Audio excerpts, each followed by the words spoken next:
সম্মানিত বন্ধুগণ, আপনাদের সকলের প্রতি শান্তি। সালামুন আলাইকুম। আলহামদুলিল্লাহি রাব্বিল আলামিন। সুবহানা রাব্বিনা রব্বি আউযু বিকা মিন হামাযাতিশ শায়াতিন ওয়া আউযু বিকা রব্বি আন ইয়াহদুরুন। শুরু করছি ঈশার কোরআন পাঠ সূরা বাকারার 249 নম্বর আয়াত থেকে। ঈশার কোরআন পাঠ 2 নম্বর সূরা বাকারা আয়াত 249 থেকে। বিসমিল্লাহির রহমানির রহিম। আল্লাহ বলছেন, অতঃপর তালুত যখন সৈন্যবাহিনী সহ বাহির হইল, সে তখন বলিল, আল্লাহ এক নদী দ্বারা তোমাদেরকে পরীক্ষা করিবেন। এই তালুত এবং জালুতের কথা কিন্তু আমরা এই পূর্বে পড়েছি, এই আজকে সকালবেলায় পড়েছি ফজরের সময়। তো তারই একটা অংশ এখনো রয়ে গেছে, তো সেখান থেকে শুরু করছি। অতঃপর তালুত যখন সৈন্যবাহিনী সহ বাহির হইল, সে তখন বলিল, আল্লাহ এক নদী দ্বারা তোমাদেরকে পরীক্ষা করিবেন। যে কেহ উহা হইতে পান করিবে, সে আমার দলভুক্ত নয়। তালুত সৈন্যবাহিনী সহ বাহির হইল, রওনা দিল, আর সৈন্যবাহিনীদেরকে বলল যে সামনে একটা নদী পড়বে, সামনে আমরা একটা নদী পাবো, এই নদীটা হচ্ছে তোমাদের জন্য একটা পরীক্ষা। হ্যাঁ, যে কেউ উহা হইতে মানে ওই নদী হইতে পান করিবে।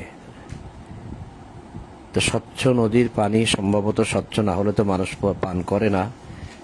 তো স্বচ্ছ নদীর পানি তারাও পিপাসার্থ সম্ভবত, যেহেতু সৈন্যবাহিনী, মানুষ পানি পেলেই, পরিষ্কার পানি পেলেই পান করতে চায়।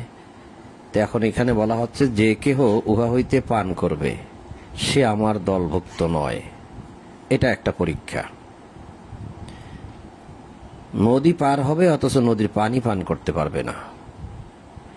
আর যে কেহ উহার স্বাদ গ্রহণ করিবে না,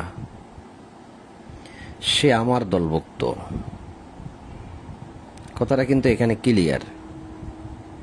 এর পরে বলছে, ইহা ছাড়া যে কেহ তাহার হস্তে এক কোষ পানি গ্রহণ করিবে, সেও আমার দলভুক্ত হবে।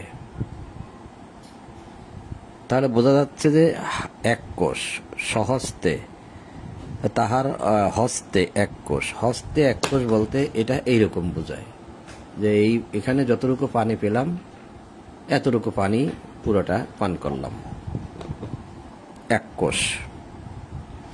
আবার এক কোষ বলতে এটাও বোঝায়, সম্ভবত এটাই হবে যে এক কোষ পানি পান করা মানে স্বাদ নেওয়া আর কি, বা গলাটা কোনো মতে ভিজানো। 2 হাত ভরে হয়তো নিলে সেটা এক কোষ হবে না মনে হয়, আমি প্রথমে ভুল বলছি। সম্ভবত এটাই হবে যে এক কোষ পানি যদি কেউ পান করে, তাহলে সে আমার দলভুক্ত থাকতে পারবে। কারণ এখানে কিন্তু বলা হয়েছে যে যে কেহ উহা হইতে পানি পান করিবে, সে আমার দলভুক্ত নয়। এখানে বোঝা যাচ্ছে যে যে বেশি করে খাবে, একদম পেট পুরে খাবে, সে আমার দলভুক্ত নয়। আর যে কেহ উহার স্বাদ গ্রহণ করিবে না, সে আমার দলভুক্ত। আবার ইহা ছাড়া বলা হয়েছে, এই যে ইল্লা ব্যতীত, এই কেবল যে মানিক তারাফা গুরফতান বিয়াদিহি। বিয়াদিহি মানে তার হাত দ্বারা, তার হাত দ্বারা যে এক কোষ পানি যে গ্রহণ করবে। ইহা ছাড়া যে কেহ তাহার হস্তে এক কোষ পানি গ্রহণ করিবে, সেও মানে সেও আমার দলভুক্ত। আগেরটা থাকবে না, আর পরেরটা আসতেছে। অতঃপর অল্প সংখ্যক ব্যতীত তাহারা উহা হইতে পান করিল, মানে বেশি করেই পান করল, যেটা বোঝা গেল। আর এই অল্প সংখ্যক কয়েকজন মানুষ এই তালুতের সঙ্গে ছিল, যারা অল্প এই এক কোষ পান করেছে, এরকম বোঝা যায় এই আয়াতের ভাব দ্বারা। সে এবং তাহার সঙ্গী ইমানদারগণ যখন উহা অতিক্রম করিল, ওই নদীটা পার হয়ে ওই পারে চলে গেল, তখন তাহারা বলিল, জালুত ও তাহার সৈন্যবাহিনীর বিরুদ্ধে যুদ্ধ করার মতো শক্তি আজ আমাদের নাই। এটা কারা বলল? যারা বেশি পরিমাণ পানি পান করলো। কারণ তাদেরকে বলাই হয়েছে যে যে ওখান থেকে পান করবে সে আমার দলভুক্ত নয়, তবে এক কোষ খেতে পারবে। এখন কি বলতেছে? যে জালুত এবং তার সৈন্যবাহিনীর বিরুদ্ধে যুদ্ধ করার মতো শক্তি আজ আমাদের নাই, এই তারা বলতেছে। আর যারা অল্প সংখ্যক তালুতের সঙ্গে রয়ে গেল, তারা কি বলল? তাদের কথা আসতেছে এখন, যে কিন্তু যাহাদের প্রত্যয় ছিল আল্লাহর সঙ্গে তাহাদের সাক্ষাৎ ঘটিবে, তাহারা বলিল আল্লাহর হুকুমে কত ক্ষুদ্র দল কত বৃহৎ দলকে পরাভূত করিয়াছে। আল্লাহর হুকুমে, আল্লাহ যদি সেখানে আদেশ করেন, আল্লাহর যদি হুকুম থাকে, এখানে বিইজনিল্লাহ, আল্লাহর আদেশে, এজেনে, আল্লাহর অনুমতিতে কত ছোট ছোট দল বড় দলকে পরাভূত করেছে। আল্লাহ ধৈর্যশীলদের সাথে আছেন। এই কথাটা 5 নম্বর সূরা মাইদার 24 নম্বর আয়াতেও ভিন্ন রকম আছে। সেখানে একটা ঘটনাকে কেন্দ্র করে এই কথাটা সেখানে পাওয়া যায়, যদিও সেটা আমাদের সামনের পড়া।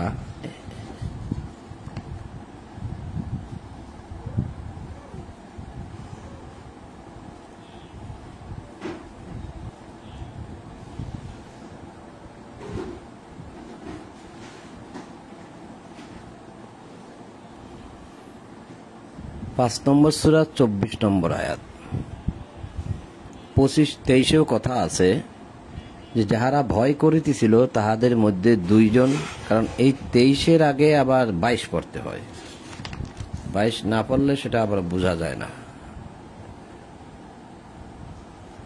তাহারা বলিল, হে মূসা, সেখানে এক দুর্দান্ত সম্প্রদায় রহিয়াছে এবং তাহারা সেই স্থান হইতে বাহির না হওয়া পর্যন্ত আমরা কখনোই সেখানে কিছুতেই প্রবেশ করব না। তাহারা সেই স্থান হইতে বাহির হইয়া গেলেই আমরা প্রবেশ করব। এই মূসা এক জাতিকে নিয়ে সামনে যাচ্ছিল, তাদের কথা। এখানেও কিন্তু সেরকম কথা। অতঃপর যখন উহা অতিক্রম করিল, তাহারা বলিল, জালুত ও তাহার সৈন্যবাহিনীর বিরুদ্ধে যুদ্ধ করার মতো শক্তি আজ আমাদের নাই। এক শ্রেণী বলল, যারা বেশি পানি পান করছিল। তাহলে এই যে 5 নম্বর সূরা মাইদার 22-এও এরকম একটা কথা দেখলাম, যে সেখানে এমন দুর্দান্ত সম্প্রদায় রহিয়াছে, তারা সেই স্থান হইতে বাহির না হওয়া পর্যন্ত মূসা তাদেরকে কিছুতেই সামনের দিকে নিতে পারতেছে না, তারা যাবে না বলে স্বীকৃতি দিল। 23-এ বলল, যাহারা ভয় করিতেছিল, সবাই তো আর একরকম না, কিছু ভালো মানুষ থাকে। যাহারা ভয় করিতেছিল তাহাদের মধ্যে 2 জন, যাহাদের প্রতি আল্লাহ অনুগ্রহ করিয়াছিলেন, তাহারা বলিল, তোমরা তাহাদের মোকাবেলা করিয়া দ্বার দিয়া প্রবেশ করো। তোমরা তাহাদের মোকাবেলা করিয়া দ্বার দিয়া প্রবেশ করো, প্রবেশ করিলেই তোমরা জয়ী হইবে। 2 জন বলল, এই যে 2 জন। তারা বলছে আমরা যাব না, সেখানে এমন সম্প্রদায় রয়েছে, ওরা না গেলে আমরা যাব না।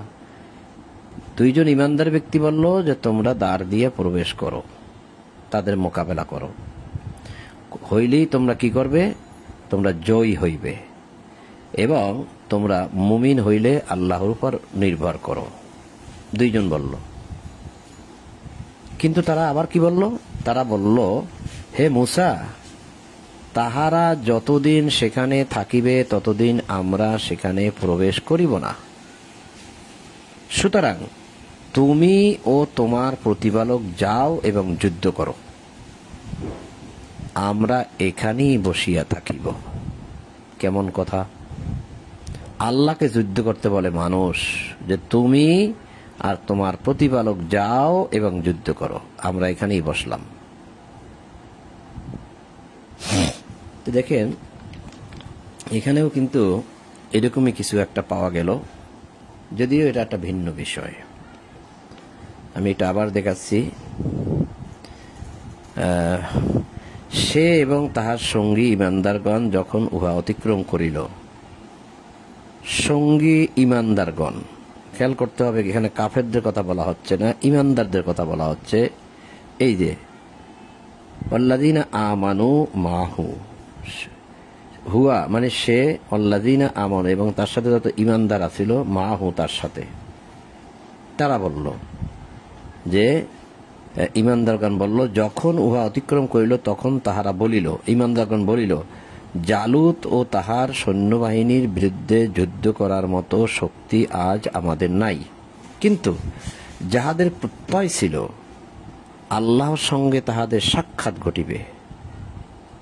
ওই যেমন সূরা মাইদা 24 থেকে দেখাই আনলাম যে দুইজনের প্রতি আল্লাহর অনুগ্রহ ছিল, সেই দুইজন কিরকম কথা বলল। এই দেখেন এখানে আবার যারা ভাবতো যে আল্লাহর সাথে তো একদিন আমাদের সাক্ষাৎ ঘটবে, বিচার হবে, তার সম্মুখে গিয়ে আমরা দাঁড়াবো, তারা বলল, এই ইমানদারদের মধ্য হইতে তারা বলল, সবাই ইমানদার দাবি করলো কিন্তু সবাই ইমানদার হয় না।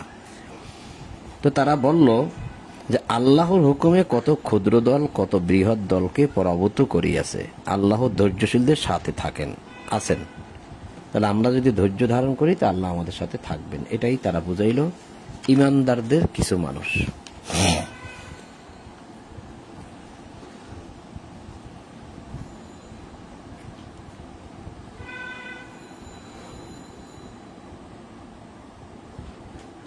আমার ক্যামেরাটা কি সমস্যা দেখা দিচ্ছে? অর্ধেক দেখা যাচ্ছে, অর্ধেক দেখা যাচ্ছে না। বউ, ক্যামেরা দেখো তো,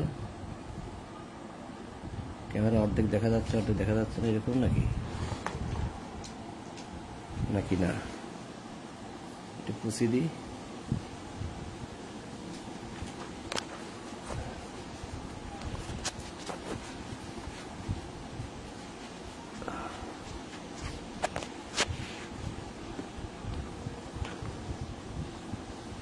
এখন তো মনে হয় একটু ক্লিয়ার লাগতেছে, একটু ডিস্টার্ব হয়ে গেল। এরপরে 250 নম্বর আয়াত, আল্লাহ বলছেন, তাহারা যখন যুদ্ধার্থে জালুত ও তাহার সৈন্যবাহিনীর সম্মুখীন হইল তখন তাহারা বলিল, হে আমাদের প্রতিপালক, আমাদেরকে ধৈর্য দান করো, আমাদের পা অবিচলিত রাখো এবং কাফির সম্প্রদায়ের বিরুদ্ধে আমাদেরকে সাহায্য করো। কোন সময় এই প্রার্থনাটা করল লক্ষণীয় বিষয়। তাহারা যখন যুদ্ধার্থে জালুত ও তাহার সৈন্যবাহিনীর সম্মুখীন হইল, এখন যুদ্ধক্ষেত্র, যুদ্ধের ময়দান, সেই সময় আল্লাহর নিকট তারা প্রার্থনা করল যে হে আমাদের প্রতিপালক, আমাদের মধ্যে ধৈর্য সৃষ্টি করে দিন, যত সমস্যাই হোক না কেন আমরা যেন ধৈর্য ধারণ করতে পারি, আর আমাদের পা অবিচলিত রাখুন, অর্থাৎ যে কাজে আমরা আসছি সেই কাজেই যেন আমরা অবিচলিত থাকি, এবং কাফির সম্প্রদায়ের বিরুদ্ধে আমাদেরকে সাহায্য করুন, যে কাফেরদের বিরুদ্ধে আমরা যুদ্ধ করতে আসছি। রব্বানা আফরিকা আলাইনা সব্বরা, এই যে সব্বরা, ধৈর্য দান করো, অসাব্বিত আকদামানা, এবং আমাদের পা অবিচলিত রাখো, অনসুরনা আলাল কওমিল কাফিরিন, আমাদেরকে কাফিরদের বিরুদ্ধে সাহায্য করো। এখন এই প্রার্থনা কি আপনি প্রত্যেক দিন দাঁড়ায় দাঁড়িয়ে বলতে পারেন? তারা কখন বলেছিল, কোন পরিস্থিতিতে বলেছিল? আর এটা কি আরবিতেই বলতে হবে? যাদের ভাষা আরবি ছিল তারা বলছে, যাদের ভাষা হিব্রু থাকবে তারা হিব্রুতে বলছে, যাদের ভাষা উর্দু থাকবে তারা উর্দুতে বলছে। আপনার আমার ভাষা বাংলা, বাংলায় বলবো। সুতরাং তাহারা আল্লাহর হুকুমে উহাদেরকে পরাভূত করিল, দাউদ জালুতকে সংহার করিল। দাউদ জালুতকে সংহার করিল, সংহার করিল অর্থাৎ হত্যা করিল জালুতকে। তাহলে বিষয়টা বোঝা যাচ্ছে যে ঘটনাটা দাউদের সময়। আল্লাহ তাহাকে রাজত্ব ও হিকমত দান করিয়াছিলেন। কাকে? দাউদকে। দাউদ কিন্তু একজন নবী ছিল, কিন্তু অনেক ভাই বলেন, খুব জোর গলায় বলেন যে কোনো নবীরাই রাজত্ব করে নাই, কোনো নবীরা মন্ত্রী, রাজা, বাদশাহ, প্রেসিডেন্ট এগুলা ছিল না, তাদের কাজ ছিল সংবাদ প্রচার করা। তো দেখেন আল্লাহ বলছে জালুতকে আল্লাহ রাজত্ব দিয়েছেন দাউদকে। আর দাউদ ছিল একজন নবী, এবং তাকে রাজত্ব দেওয়া হয়েছে, হিকমত দেওয়া হয়েছে। এই দেখেন, ওয়াতাল্লাহুল মুলকা, মুলকা মানে মুল্লুক, রাজত্ব, আল হিকমাতা, এবং হিকমত দেওয়া হয়েছে, ওয়াল্লামাহু মিম্মা ইয়াশা, এবং তাকে হিকমত দান করিলে এবং তিনি ইচ্ছা করিলে তাহাকে শিক্ষা দিলেন। মানে আল্লাহ যা ইচ্ছা করেছেন আল্লাহ তাকে তা শিক্ষা দিলেন। এলেম ওয়াল্লামাহু, এলেম শিক্ষা দিলেন। আল্লাহ যদি মানব জাতির এক দলকে অন্য দল দ্বারা প্রতিহত না করিতেন তবে পৃথিবী বিপর্যস্ত হইয়া যাইত। বুঝতে পারলেন কি? আল্লাহর হুকুমে উহাদেরকে পরাভূত করিল। দাউদ জালুতকে হত্যা করিল। তাহলে দাউদ ছিল একজন নবী, সে কিন্তু জালুতকে হত্যা করেছে। কারণ তারা কাফের সম্প্রদায়, প্লাস শুধু কাফেরদেরকে তো হত্যা করার দরকার নাই, যারা বিরোধিতা করে, যুদ্ধ করে, আমাদেরকে হত্যা করে, বাড়িঘর থেকে উচ্ছেদ করে দেয়, তাহলে তাদেরকে হত্যা করতে হবে। তাদেরকে হত্যা করলেই কেবল শান্তি পাওয়া যাবে, তা না হলে আর শান্তি সমাজে ফিরিয়ে আসবে না, যারা এরকমভাবে হত্যাযজ্ঞ চালায় সমাজের মধ্যে। তাহলে এখানে বলছে যে আল্লাহ যদি মানব জাতির এক দলকে অন্য দল দ্বারা প্রতিহত না করিতেন তাহলে মানব জাতির এক দল অন্য দলকে প্রতিহত করবে, যেটা দাউদ করেছিল। এই কথাটা কিন্তু 22 নম্বর সূরা হজের 40 নম্বর আয়াতেও আছে, যে আল্লাহ যদি মানব জাতির এক দলকে অন্য দল দ্বারা প্রতিহত না করিতেন তাহলে ওই খ্রিস্টান সংসার বিরাগীদের উপাসনালয় এবং এই যে প্যাগোডা মানে ইহুদিদের উপাসনালয় এবং সালাতের স্থান, মসজিদের স্থানসমূহ সব ধ্বংস হয়ে যেত। তার মানে এখানেও আল্লাহ বলছেন যে পৃথিবী বিপর্যস্ত হইয়া পড়িত। তার মানে পৃথিবী ভেঙে চুরে চুরমার করে দিতেন আল্লাহ, যদি আল্লাহর এই পদ্ধতি মানুষকে প্রতিহত করবে, অন্যায়ের বিরুদ্ধে মানুষ রুখে দাঁড়াবে, এই পদ্ধতি যদি আল্লাহ কোরআনে না রাখতেন, এটা যদি প্রয়োজন নাই থাকতো, যদি এই হিংসা, হানাহানি, অন্যায়, অরাজকতাই যদি পৃথিবীতে বিদ্যমান থাকতো, আর যদি কেউ প্রতিহত না করতো, সেই প্রতিহতের ব্যবস্থা যদি আল্লাহ করে না দিতেন, তাহলে আল্লাহর এই পৃথিবী এবং মানুষ প্রয়োজন ছিল না, তাহলে আল্লাহ কিয়ামত ঘটাই দিত, যেটা সূরা 22 হজের 40 নম্বর আয়াতেও বলা হয়েছে। যদিও সেখানে এখন যাচ্ছি না, এই কথাটা কিন্তু সেখানেও আপনি পাবেন। কিন্তু আল্লাহ জগৎসমূহের প্রতি অনুগ্রহশীল, দয়াশীল, তাই তিনি কিয়ামত ঘটাচ্ছেন না। তিলকা আয়াতুল্লাহি নাতলুহা আলাইকা বিল হক ওয়া ইন্নাকা লামিনাল মুরসালিন। সেই সকল আল্লাহর আয়াত, অর্থাৎ রাসূলুল্লাহকে যখন এই কথাগুলো আল্লাহ বলতেছেন, তখন এই ঘটনা কিন্তু রাসূলুল্লাহর সময়ের অনেক আগের ঘটনা। তাহলে সেই সকল হবে আল্লাহর আয়াত, কিন্তু অনুবাদ হচ্ছে এই সকল। এই তিলকা শব্দের অর্থ হয় সেই, ওই, উহা। এটা দূরবর্তী কোনো বিষয়কে ইঙ্গিত করে, এটা এই হতে পারে না, যদিও অনুবাদে দেওয়া আছে। তাহলে ওই সকল আল্লাহর আয়াত আমি তোমার নিকট উহা যথাযথভাবে তেলাওয়াত করিতেছি। নাতলুহা আলাইকা বিল হক, নাতলুহা মানে তেলাওয়াত, আলাইকা তোমার উপরে বিল হক, হক ভাবে বা যথাযথভাবে বা উপযুক্তভাবে আয়াতুল্লাহ, আল্লাহর আয়াত তেলাওয়াত করতেছি, তেলাওয়াত করে শোনাচ্ছি। ওয়া ইন্নাকা লামিনাল মুরসালিন, আর নিশ্চয়ই তুমি রাসূলগণের অন্তর্ভুক্ত। তাহলে রাসূলুল্লাহ রাসূলদের অন্তর্ভুক্ত। তো এই গেল 52 নম্বর আয়াত। এবার আমরা যাচ্ছি 253-তে।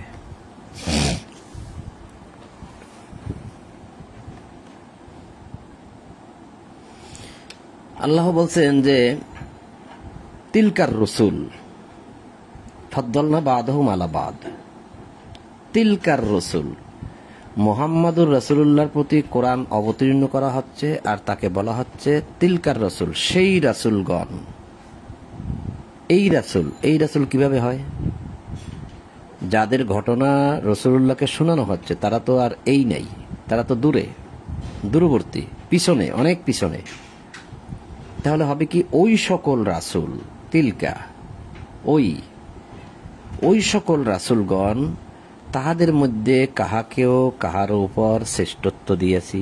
খেয়াল করেছেন কথাটা কি? রাসূলদের মধ্যে আল্লাহ কাউকে কারো উপর শ্রেষ্ঠত্ব দেন। বুঝতে পেরেছেন কি? কিন্তু ভুলেও আপনি আমি বলতে পারবো না অমুক রাসূল শ্রেষ্ঠ, অমুক রাসূল ছোট, সেটা আপনি আমি পারবো না, কারণ তারা সবাই আমাদের ঊর্ধ্বে, কিন্তু আল্লাহর নিকটে নিচে। আল্লাহ কাকে মর্যাদা বেশি দিয়েছেন, কাকে কম দিয়েছেন, সেটা আল্লাহ নির্ণয় করতে পারবেন, আপনি আমি পারবো না। কারণ আপনার আমার ব্যাপারে কিন্তু আল্লাহ বলে দিয়েছে। কি বলে দিয়েছে? এই যে সূরা বাকারার 136 নম্বর আয়াতের শেষের অংশটা কি বলছে এখানে? লা নুফাররিকু বাইনা আহাদিম মিনহুম, আমরা তাহাদের মধ্যে কোনো পার্থক্য করি না। আপনি আমি পার্থক্য করতে পারবো না। এটা সূরা আল ইমরানেও বলা হয়েছে। এই কথাটা এই সূরার বাকারার 285 নম্বর আয়াতেও বলা হয়েছে যে লা নুফাররিকু বাইনা আহাদিম মিনহুম, লা নুফাররিকু বাইনা আহাদিম মিনহুম। আমরা আবার দেখেন এখানে কিন্তু তিলকা, এই যে সূরা বাকারা আয়াত 134, তিলকা শব্দের অর্থ কি দেওয়া আছে? সেই ছিল এক উম্মত, তাহলে তিলকা শব্দের অর্থ কিন্তু সেই। আবার এখানে আমরা তিলকা শব্দের অর্থ পেলাম এই যে তিলকা। এই অনুবাদ যারা দিয়েছেন তারা কতটুকু সঠিক দিয়েছেন আপনারাই বুঝে দেখেন। মাঝে মধ্যে দেখাইয়া না দিলে হবে না। অনেকে বলে যে ভাই এত কিছু বলেন না বললে ভাই এটা হয় কেমনে, আমি তো অন্য জায়গায় যাই আটকে যাব। তাহলে এই যে সূরা বাকারা যেটা আমরা পড়তেছিলাম 253 নম্বর আয়াত, এই সূরার 285 কি বলছে এখানে?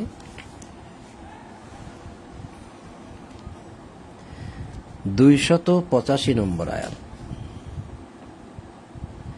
লা নুফাররিকু বাইনা আহাদিম মিন রুসুলি, আমরা তাহার রাসূলগণের মধ্যে কোনো তারতম্য করি না, কোনো ফারেক করি না। আমরা তাহার মানে আল্লাহর রাসূলগণের মধ্যে, মিন রুসুলিহি তার রাসূলগণের মধ্যে। তাহলে আপনার আমার কি ক্ষমতা আছে? শ্রেষ্ঠ নবী, বিশ্ব নবী, অমুক নবী, শ্রেষ্ঠ রাসূল, তাকে না বানাইলে কিছু বানানো হইতো না, কোনো কিছু বলার অধিকার কি আমাদের আছে? এই কোরআন বুঝে বুঝে না পড়ার কারণেই আমরা এই অপরাধগুলা করে থাকি। আল্লাহ বলেই দিছে যে আমরা তাহার রাসূলগণের মধ্যে কোনো তারতম্য করি না। আর একটা আয়াত দেখাইলাম কোনটা থেকে? এইটা থেকে 36, বাকারার 136, আমরা তাহাদের মধ্যে কোনো পার্থক্য করি না। আবার যদি আরো একটা দেখাইতে যায় ভাবছিলাম দেখাবো না, সেটা ছিল আল ইমরানের 84।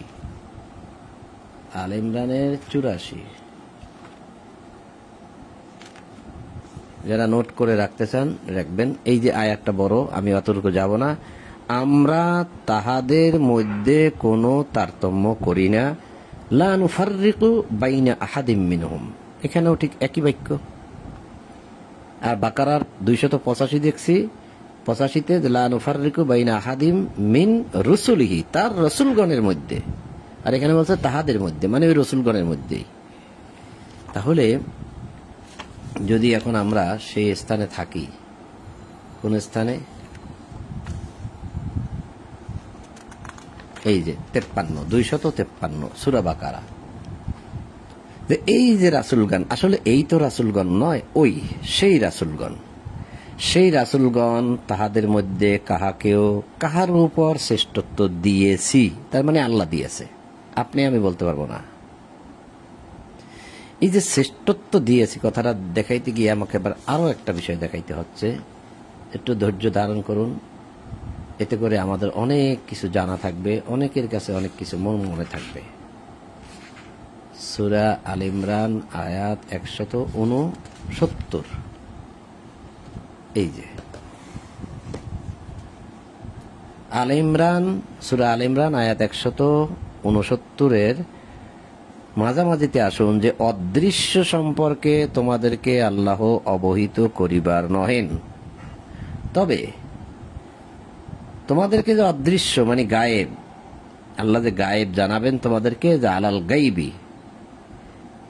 গায়েব যে তোমাদেরকে জানাবেন তা নয়, তোমাদেরকে জানাবেন তা নয়, তবে আল্লাহ তাহার রাসূলগণের মধ্যে যাহাকে ইচ্ছা মনোনীত করেন তাকে জানাবেন। সব রাসূলকেও আবার জানাবেন না। কি বলছেন? তাহার রাসূলগণের মধ্যে যাহাকে ইচ্ছা মনোনীত করেন। দেখছেন, রাসূলগণের মধ্যে যাকে ইচ্ছা তাকে মনোনীত করেন, সবাইকে না। তাহলে আমাদের কাজ হবে কি? আমরা সুতরাং তোমরা আল্লাহ তাহার রাসূলগণের উপর ঈমান আনো। রাসূলগণ মানে সমস্ত রাসূলগণ। আমাদের কাজ হয়েছে তাদের প্রত্যেকের উপর ঈমান আনা। তারা সকলেই আমাদের অনেক অনেক উপরে। আমরা তাদের ভালো মন্দর বিচার করতে পারবো না, কে ছোট কে বড় এগুলো বলতে পারবো না। তারা সবাই আমাদের উপরে, ওটা আল্লাহর নিকট আল্লাহ পারবেন। এই তারতম্যগুলা আসলে দেখানো হয় না, মানুষ জানেও না। মানুষ পড়ে গেছি, আমরাও তো একসময় পড়ে গেছি, কিন্তু এতটা বুঝছে কি? পড়তে পড়তে দিনরাত যখনই সুযোগ পাই তখনই ভাবতে তখন কিছু একটা জানা যায়। আল্লাহ এখানে বললেন যে সেই রাসূলগণ, তাহাদের মধ্যে কাহারও উপর শ্রেষ্ঠত্ব দিয়েছি, তাহাদের মধ্যে এমন কেহ রহিয়াছে যাহার সঙ্গে আল্লাহ কথা বলিয়াছেন। সবার সাথে কথা বলেন নাই। এখানেই তো বোঝা যায় যে যার সাথে কথা বলছেন তাহলে সে তার কাছে শ্রেষ্ঠ, আপনার আমার কাছে না, তার কাছে। আবার কাহাকেও উচ্চ মর্যাদায় উন্নীত করিয়াছেন। রাসূলগণের মধ্যে কাউকে উচ্চ মর্যাদা নিয়ে গেছেন, সবাইকে নেন নাই।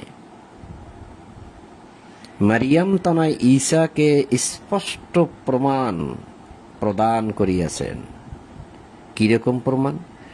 জন্মের সাথে সাথেই কথা বলেছে, প্লাস জন্মের সাথে সাথে বলা শুরু করছে যে আল্লাহ আমাকে নবী করেছে, আল্লাহ আমাকে কিতাব দিয়েছে। কেমন কথা?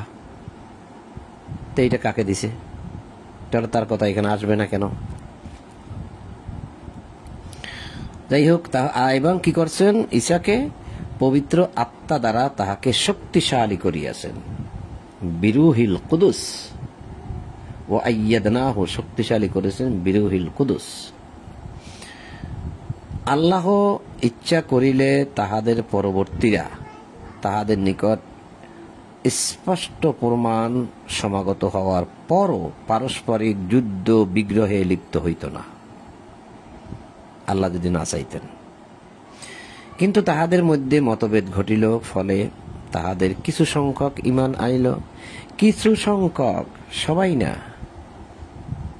অল্প মানুষ ঈমান আনল, এবং কিছু সংখ্যক কুফরি করিল। আল্লাহ ইচ্ছা করিলে তাহারা পারস্পরিক যুদ্ধ বিগ্রহে লিপ্ত হইত না, কিন্তু আল্লাহ যাহা ইচ্ছা তাহা করেন।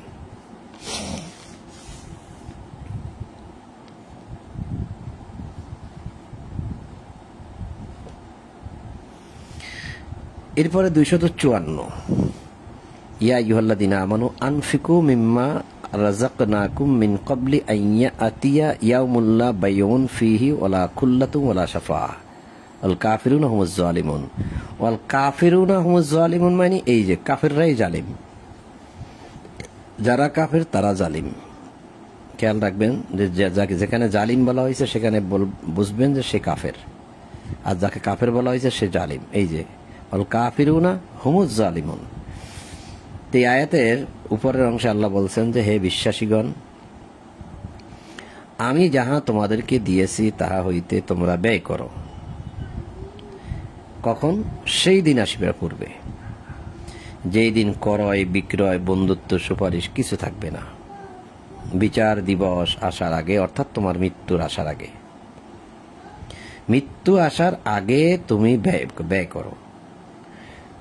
আনফিকু, ব্যয় করো, মিম্মা রাযাকনাকুম, যা রিজিক দিয়েছি তা হতে, মিন ক্বাবলি আন ইয়াতিয়া ইয়াউমুল লা বাইউন, যেদিন কোনো বেচা কিনা থাকবে না, ফিহি ওয়ালা খুল্লাতুন, থাকবে না কোনো খুল্লা মানে কোনো বন্ধু, ওয়ালা শাফাআ, থাকবে না কোনো সুপারিশ।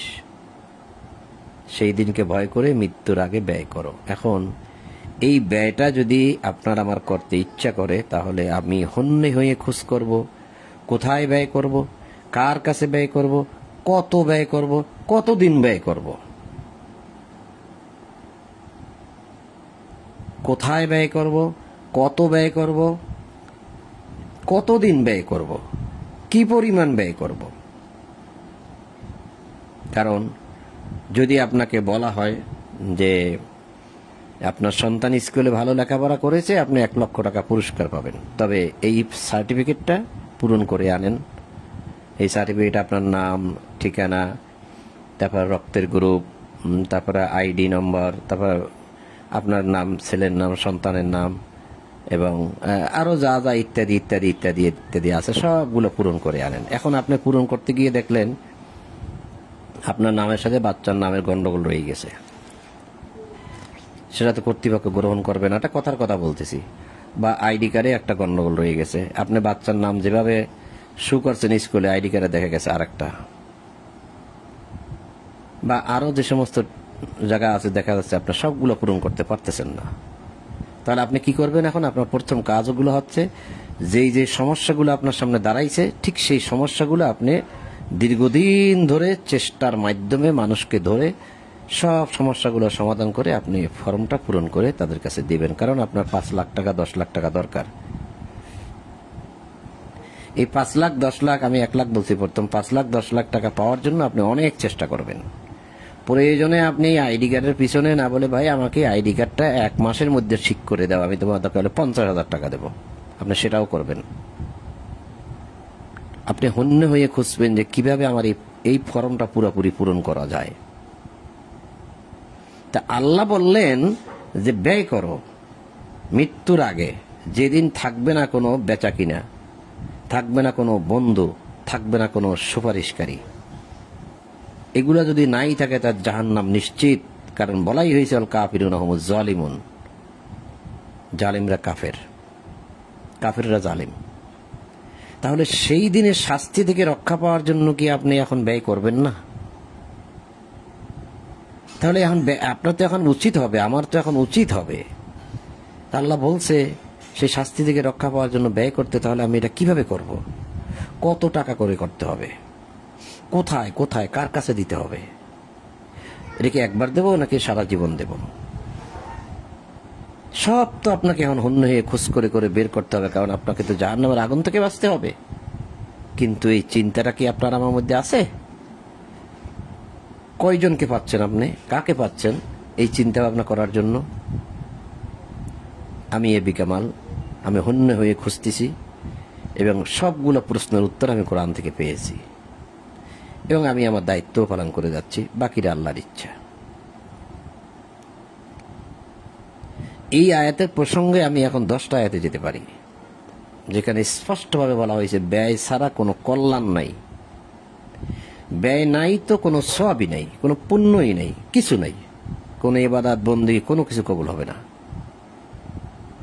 আর এই ব্যয় যারা করে তারাই সৎকর্মশীল, তাও ঘোষণা করা হয়েছে। অনেক আয়াত আছে, আমি যেতে পারি এখন, আমি আগেও গিয়েছি, তো এখন আর যাচ্ছি না সেদিকে, মন চাচ্ছে না, যাচ্ছি না, যে কি আয়াত বারবার দেখাইলে কেমন লাগে। অনেকগুলো আয়াত আছে যেগুলো আমার একদম মুখস্থ আছে, আমি সরাসরি যেতে পারি। যাক, এখানে আমি শুধু একটা আয়াত দেখাই দিই, এই সূরা মানে আল ইমরানের 92 নম্বর আয়াতটা দেখাই দিই, যেটা আমি বলে ফেলছি সেটা দেখাই দিই। এই যে সূরা আল ইমরানের 92 নম্বর আয়াত, লান তানালুল বিররা হাত্তা তুনফিকু মিম্মা তুহিব্বুন, তোমরা যা ভালোবাসো মানে সম্পদ, তা হইতে ব্যয় না করা পর্যন্ত তোমরা কখনো পুণ্য লাভ করিবে না, কিচ্ছু করবেন না। আপনি নামাজ 5 ওয়াক্ত না 10 ওয়াক্ত পড়েন, রমজান মাসে রোজা 30টা না 60টা রাখেন, কোনো কাজ হবে না। হজ প্রতি বছরে বছরে করেন, বছরে 2-3 বার যাই করেন, ওমরা হজ করেন, কিন্তু আল্লাহ কি বলছে, তোমরা যাহা ভালোবাসো তাহা হইতে ব্যয় না করা পর্যন্ত তোমরা কখনো পুণ্য লাভ করবে না। তাহলে এখন আপনার আমার চিন্তার কারণ হয়ে দাঁড়ানোর কথা যে ব্যয় না করলে যদি পুণ্যই না থাকে, সমস্ত ইবাদত বন্দেগী সব নষ্ট হয়ে যায়, তাহলে ব্যয়টা কিভাবে করতে হয়, কোথায় করতে হয়, কার কাছে করতে হয়, কত করতে হয়, কি পরিমাণ করতে হয়, সব আপনাকে এখন জানতে হবে। জানার জন্য আপনাকে পাগলের মতো হয়ে যেতে হবে, কারণ পুণ্য নাই তো, কোনো পুণ্য নাই। পুণ্য না থাকলে তো আপনার জন্য জান্নাতও নাই।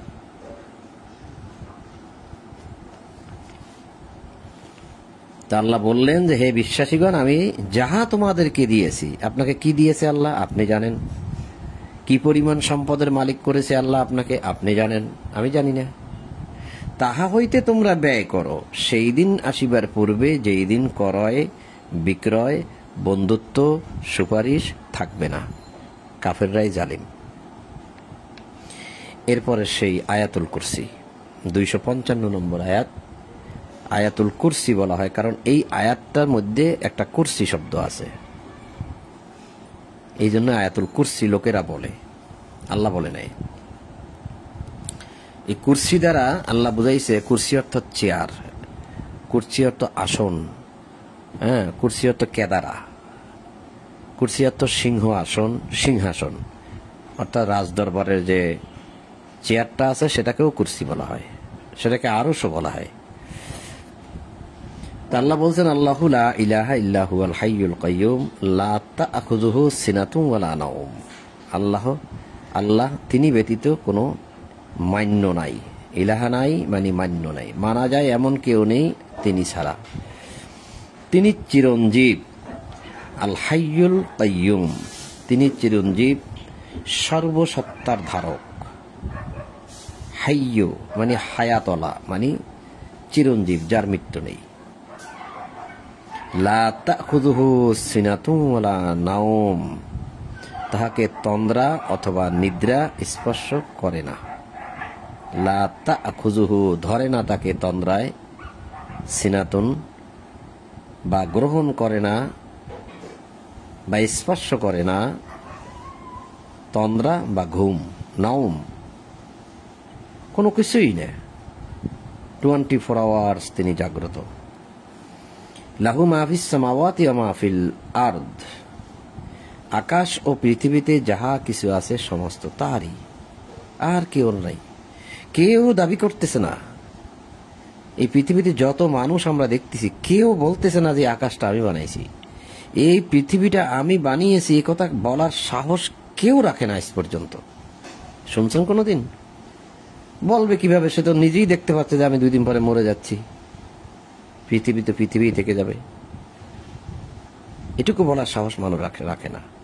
কিন্তু আল্লাহ বারবার বলে যাচ্ছেন যেগুলো সব তার, তিনি সৃষ্টি করেছেন।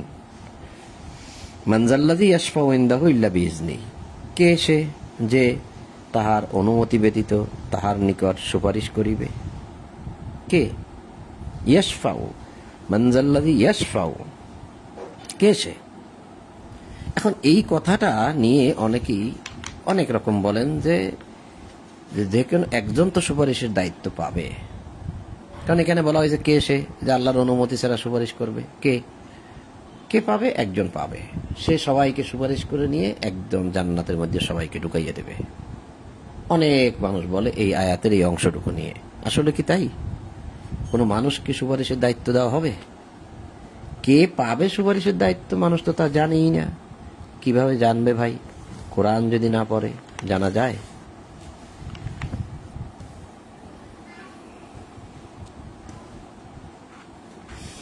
এই আয়াতটা দেখেন, 21 নম্বর সূরা আম্বিয়া, 21 নম্বর সূরা আম্বিয়া 27-26 বলছে, উহারা বলে দয়াময় আল্লাহ, আচ্ছা এটা না, 27, তাহারা আগ বাড়িয়ে কথা বলে না। ফেরেশতাদের কথা বলা হচ্ছে, তারা আগে বাড়াইয়া কথা বলে না। তাহারা তো তাহার আদেশ অনুসারেই কাজ করিয়া থাকে, এই ফেরেশতারা। তাহাদের সম্মুখে ও পশ্চাতে যাহা কিছু আছে তাহা তিনি অবগত। তাহাদের সম্মুখে, ফেরেশতাদের সামনে আর পিছনে কি আছে আল্লাহ সব জানে। তাহারা মানে ফেরেশতারা সুপারিশ করে শুধু উহাদের জন্য। কে সুপারিশ করে ভাই? তাহারা মানে ফেরেশতারা সুপারিশ করে শুধু উহাদের জন্য, যাহাদের প্রতি তিনি সন্তুষ্ট, যাদের প্রতি আল্লাহ সন্তুষ্ট। তা আল্লাহ যাদের প্রতি সন্তুষ্ট তাদের প্রতি সুপারিশ করে, তাদের জন্য। আপনি আমি অপরাধ করছি আর সুপারিশ করবে? কোনো মতেই না। এবং তাহারা তাহার ভয়ে ভীত সন্ত্রস্ত। ফেরেশতাগণ সবসময় আল্লাহকে ভয় করে চলে। তাহলে ভাই সুপারিশ করে কে? অনুমতি পাবে কে? ফেরেশতারা। তাও কার জন্য করবে? যার প্রতি আল্লাহ সন্তুষ্ট। এখন যার প্রতি আল্লাহ সন্তুষ্ট তার জন্য তো সুপারিশ করার দরকারই আর হয় না। তাহলে এই যে মানজাল্লাযী ইয়াশফাউ ইনদাহু ইল্লা বিইজনিহি, আয়াতুল কুরসির মধ্যে বলে যে কে আছে এমন যে তার অনুমতি ছাড়া তার কাছে সুপারিশ করবে? কে সে? আর লোকেরা বলে যে এটা একজনে পাবে, রাসূলুল্লাহ সুপারিশ করবে, সবাইকে নিয়ে যাবে। আল্লাহ কি তাই বলেছেন? এই যে ফেরেশতারা অনুমতি পাবে। আরো একটা আয়াত আছে যেটা আমি দেখাচ্ছি না, সময় চলে যাবে সেজন্য। তাহাদের সম্মুখে ও পশ্চাতে যাহা কিছু আছে তাহা তিনি অবগত। ইয়ালামু মা বাইনা আইদিহিম ওয়া মা খালফাহুম ওয়ালা ইউহিতুনা বিশাইইম মিন ইলমিহি ইল্লা বিমা শাআ। যাহা তিনি ইচ্ছা করেন তা ব্যতীত তাহার জ্ঞানের কিছুই তাহারা আয়ত্ত করিতে পারে না। কোনো মানুষ পারে না, তবে তিনি যতটুকু দেন ততটুকু পারে। তাহার কুরসি, এই যে দেখেন কুরসি, ওয়াসিয়া কুরসিয়ুহুস সামাওয়াত ওয়াল আরদ। আরবিতেও কুরসি, বাংলায়ও কুরসি। তাহলে কুরসি শব্দের অর্থ কি আর পাওয়া গেল? কুরসি অর্থ সিংহাসন। সিংহাসন অর্থাৎ ক্ষমতা। আপনি যদি রাজ দরবারের রাজ আসনে সিংহাসনে বসতে পারেন তাহলে আপনি ওখানে বসে বসে দেশ পরিচালনা করতে পারবেন, অর্থাৎ ওই দেশের সমস্ত ক্ষমতা আপনার হাতে থাকবে, তাই তো?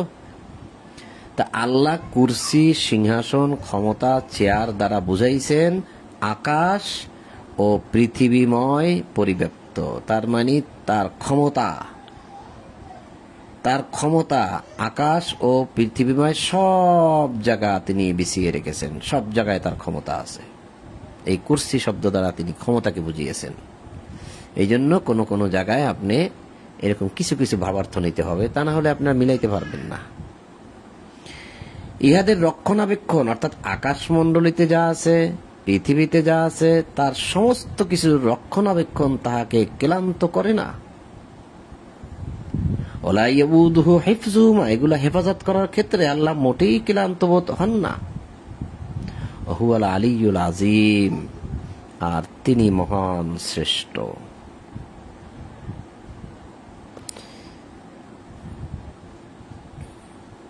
দিন গ্রহণে কোনো জোর জবরদস্তি নাই।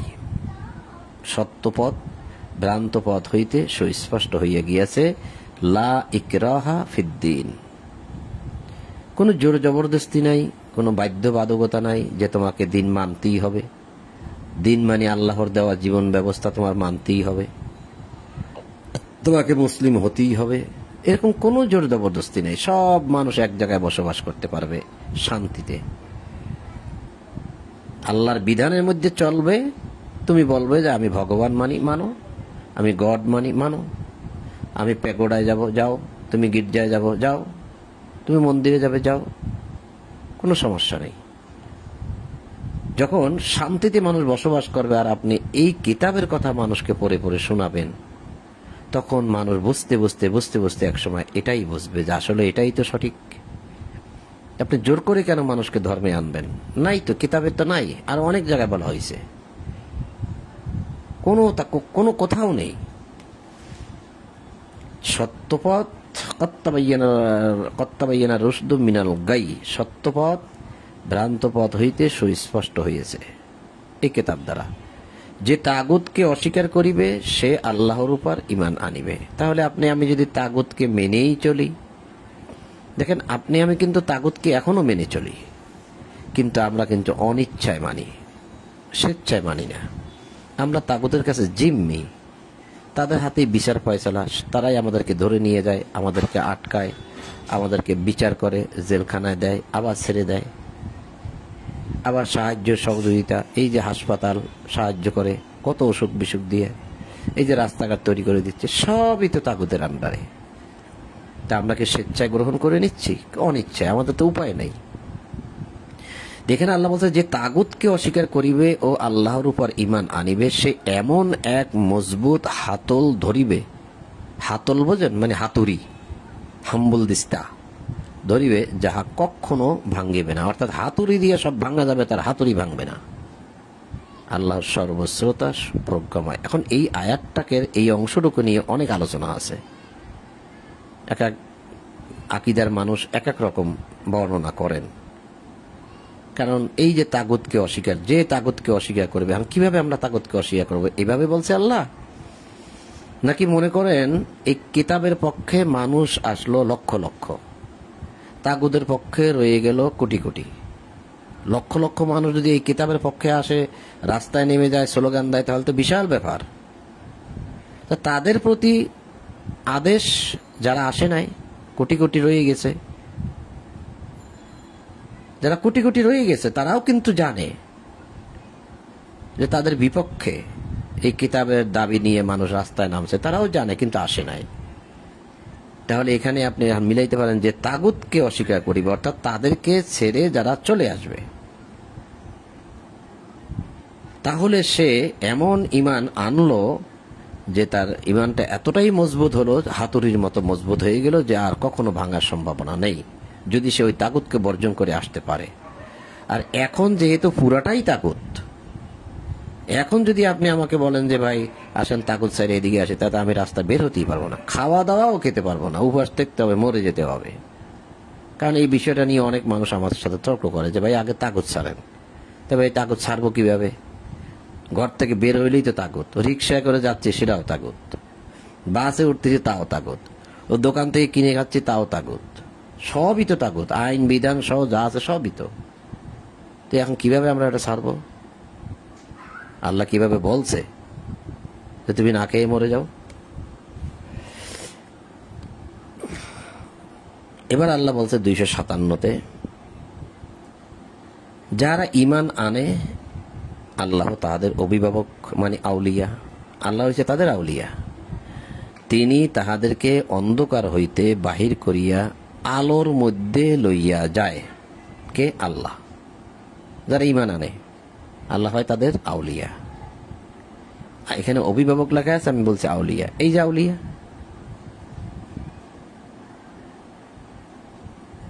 এই যে অলি, অলি অলি, আল্লাহু ওয়ালিয়ুল্লাযীনা আমানু, আল্লাহ হচ্ছে অলি কাদের?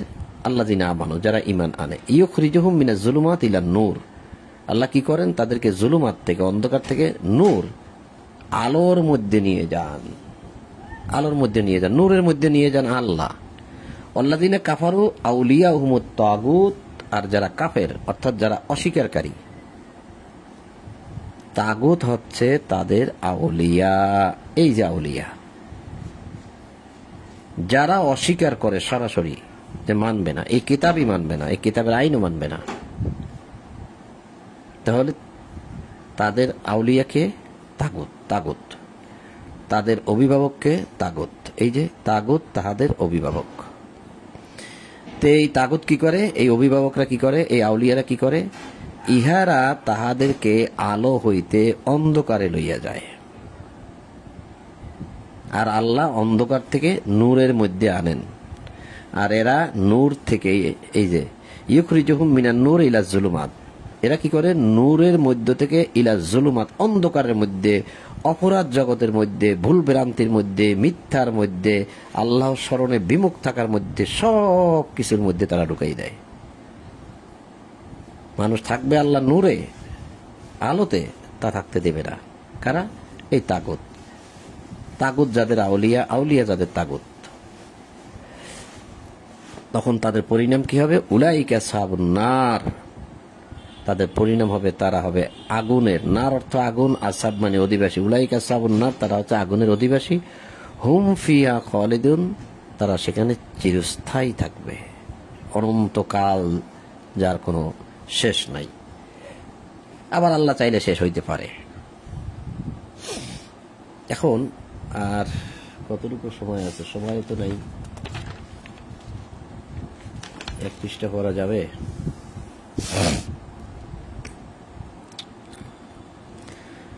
এরপর আল্লাহ বলছে 258 সূরা বাকারা, তুমি কি ওই ব্যক্তিকে দেখো না যে ইব্রাহিমের সঙ্গে তাহার প্রতিপালক সম্বন্ধে বিতর্কে লিপ্ত হইয়াছিল? ইব্রাহিমের সঙ্গে আল্লাহ নিয়ে এক ব্যক্তি বিতর্ক করছিল, আল্লাহ নিয়ে। যেহেতু আল্লাহ তাহাকে কর্তৃত্ব দিয়েছিলেন, ওই ব্যক্তি খুব ক্ষমতাবান ছিল, সেই জন্য সে আল্লাহ নিয়ে ইব্রাহিমের সঙ্গে তর্ক করতেছিল। যখন ইব্রাহিম বলিল যে তিনি আমার প্রতিপালক, ইব্রাহিম বলল যে আল্লাহ হচ্ছে আমার প্রতিপালক, যিনি জীবন দান করেন ও মৃত্যু ঘটান, তিনি আমার প্রতিপালক। কে বললেন? ইব্রাহিম। আর ওই যাকে আল্লাহ রাজত্ব দিয়েছিলেন সে কি বলল? সে বলল আমিও তো জীবন দান করি ও মৃত্যু ঘটাই, আমাকে মানো, তাহলে তোমাকে বাঁচিয়ে দেব, জীবন দান করব। যদি না মানো আমাকে, আমি তোমাকে মৃত্যু দিয়ে দেবো, এখনই হত্যা করব, আমিও তো পারি এটা। এটা করতে আবার আল্লাহকে লাগে কেন? তার যুক্তিটা ছিল এরকম। ইব্রাহিম বলল যিনি জীবন দান করেন মৃত্যু করেন সে হচ্ছে আমার রব। আর সে বলছে যে না, আমিও তো পারি, আমিও তো জীবন দান করি, মৃত্যু ঘটাই। তখন ইব্রাহিম বলল আল্লাহ আমার আল্লাহ, মানে যিনি আমার রব, তিনি কি করেন? আল্লাহ সূর্যকে পূর্ব দিক থেকে উদিত করান।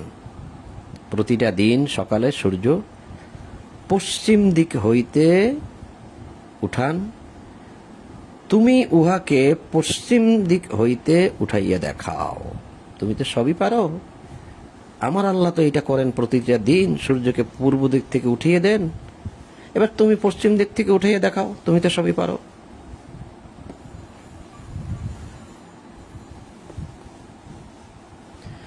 অতঃপর যে কাফের ছিল সেই ব্যক্তি সে হতবুদ্ধি হইয়া গেল, মানে এটা তো তার পক্ষে আর সম্ভব না।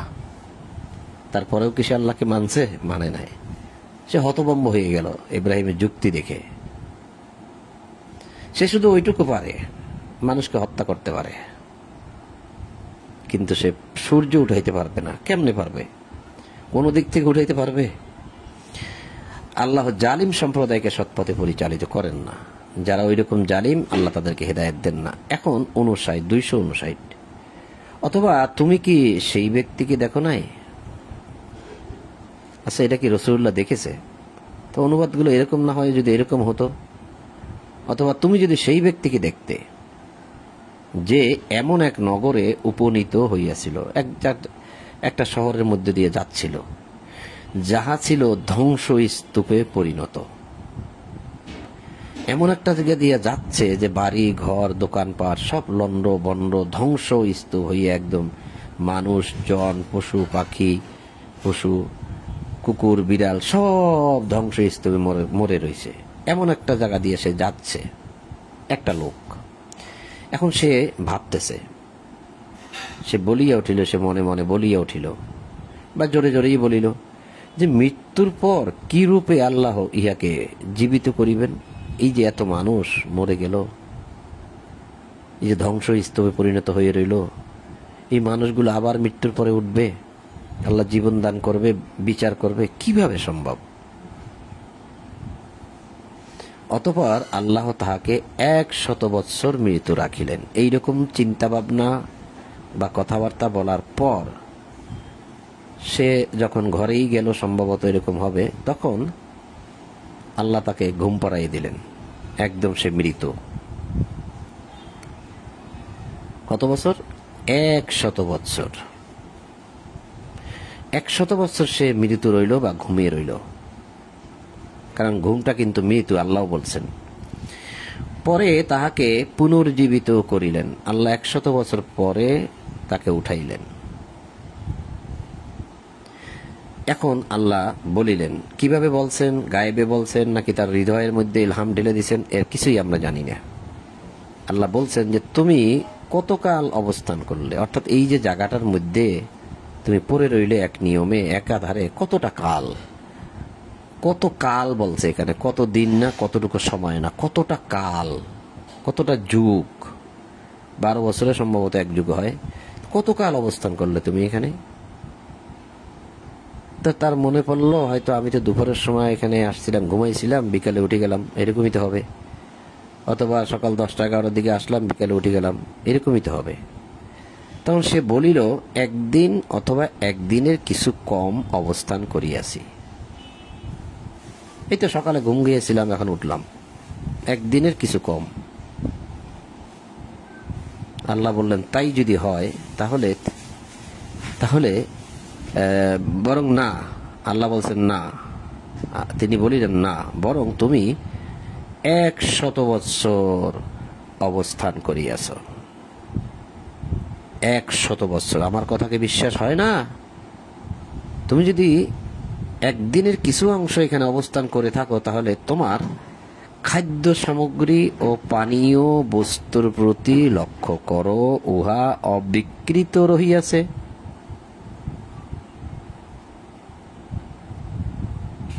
কি বুঝলাম?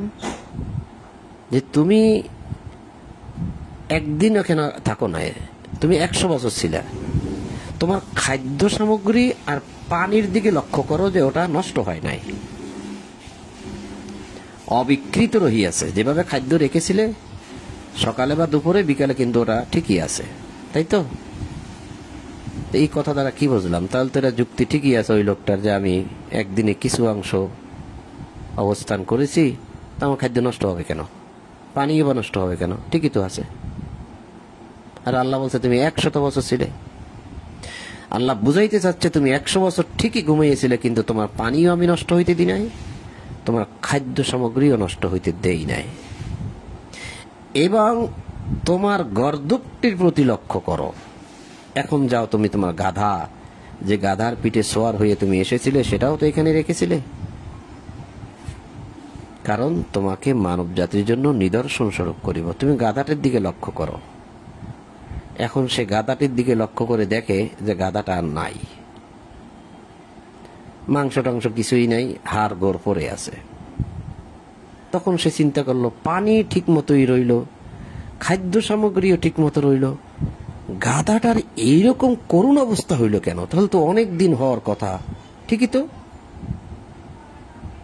অনেক দিন হয়ে গেছে, যার জন্য গাধাটার একদম কিছুই নাই অবশিষ্ট, শুধুমাত্র এই হাড্ডি গুড্ডি কিছু দেখা যাচ্ছে। কিন্তু পানি তো নষ্ট হয় নাই, খাদ্য সামগ্রী, ভাত, মাছ, মাংস যা রাখছিলাম সবই তো ঠিক আছে। এই আবার কোন কুদরত? এখন আল্লাহ বলতেছেন, কারণ তোমাকে আমি মানব জাতির জন্য নিদর্শন স্বরূপ করিব, আর অস্থিগুলির প্রতি লক্ষ্য করো। অস্থিগুলি মানে হাড়, ওই যে গাধার হাড়। মাংসগুলো নষ্ট হয়ে গেছে, মাংস নষ্ট হইতে কিন্তু অনেক দিন সময় লাগে, কিন্তু হাড় সহজে নষ্ট হয় না। হাড় হয় আরো অনেক বহু বছর পরে, শত শত বছর পরে হাড় নষ্ট হয়। তো অস্থিগুলি মানে হাড়গুলির প্রতি লক্ষ্য করো, কিভাবে সেইগুলিকে সংযোজিত করি এবং গোস্ত দ্বারা ঢাকিয়া দেয়। দেখো হাড়ের অবস্থা, মানে গাধার অবস্থা কি হয়ে আছে দেখো, কিভাবে তুমি চেয়ে থাকো। আর দেখো সেই গাধাটাকে আমি গোস্ত দিয়ে ঢাকিয়া দিই। এই দেখো গোস্ত তৈরি হয়ে যাচ্ছে গাধার উপরে। সব যখন গোস্ত, মাংস যখন গাধার সমস্ত জায়গায় পরিণত হয়ে গেল, বাস গাধা উঠে দাঁড়াইলো, তরতাজা হয়ে গেল। তখন সে ব্যক্তি আশ্চর্য হলো যে আমার খাদ্য নষ্ট হয় নাই, কিন্তু গাধা নষ্ট হয়ে গেছে। ঠিকই তো, আমি 100 বছর এখানে ছিলাম, তাহলে আমার গাধা নষ্ট হলো কেন? কিন্তু আল্লাহর এত শক্তি, এত কুদরত, এত ক্ষমতা যে তিনি আমার খাদ্য নষ্ট করেন না, পানিগুলো ঠিকই রইল। যখন ইহা তাহার নিকট স্পষ্ট হইল, তখন সে বলিয়া উঠিল, আমি জানি যে আল্লাহ নিশ্চয় সর্ববিষয়ের প্রতি শক্তিমান। সর্ববিষয়ের প্রতি শক্তিমান। খুবই একটা বড় আয়াত পড়েছি আমি, লম্বা, বাংলা আরবির দিকে যাই নাই, কারণ এটা যখন ইব্রাহিম বলিল, হে আমার প্রতিপালক,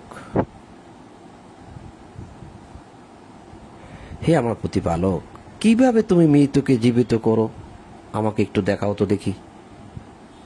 এরকম কথা আল্লাহকে বলা যায়?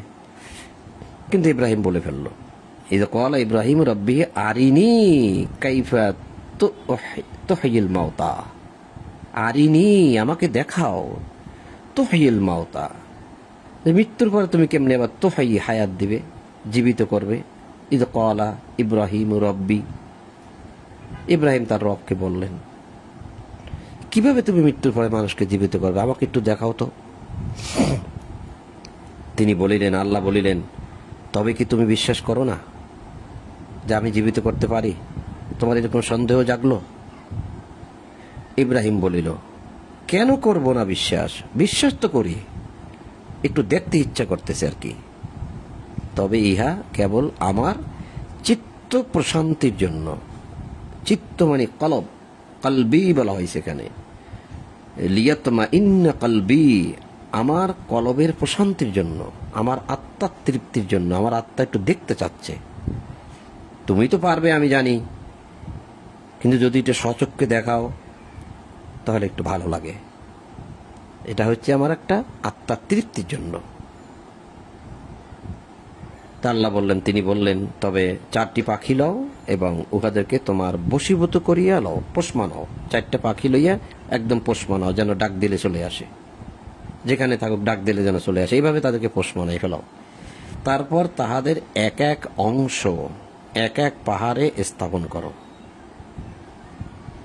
তার মানে ওই 4টি পাখিকে তাহলে বোঝা যাচ্ছে যে জবাই করে 4টা পাখির মাংস মিলিয়ে ফেলতে হবে, তারপরে যে তুমি এক এক পাহাড়ে নিয়ে এক এক অংশ কতটুকু রেখে আসো, যাও রেখে এসে তারপর তুমি তোমার স্থানে চলে আসো। অতঃপর উহাদেরকে ডাক দাও, কারণ আগেই তো নাম দিয়ে রেখেছো, পোষমানাইতে বলছে না, পোষমানাইতে তো নাম তো দিয়ে রেখেছো, নাম ধরে ডাক দাও। উহারা দ্রুত গতিতে যে যেই পাহাড়েই থাকুক না কেন তোমার নিকট ছুটিয়া আসিবে।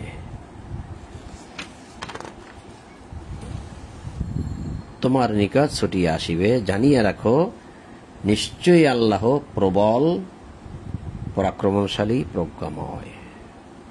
যখন তোমার মনে চাচ্ছে যে তুমি দেখবে যে কিভাবে পারে মৃত্যুকে জীবিত করতে, তাই তুমি ওগুলারে কাটো, কাইটা টুকরা টুকরা করে এক এক পাহাড়ে রেখে আসো, ডাক দাও, দেখো কি সুন্দর করে উড়ে তোমার কাছে চলে আসবে। যেটা তুমি এখন জবাই করছিল সেটাই এখন চলে আসবে তোমার কাছে। এই হচ্ছে তোমার চিত্ত প্রশান্তির বিষয়।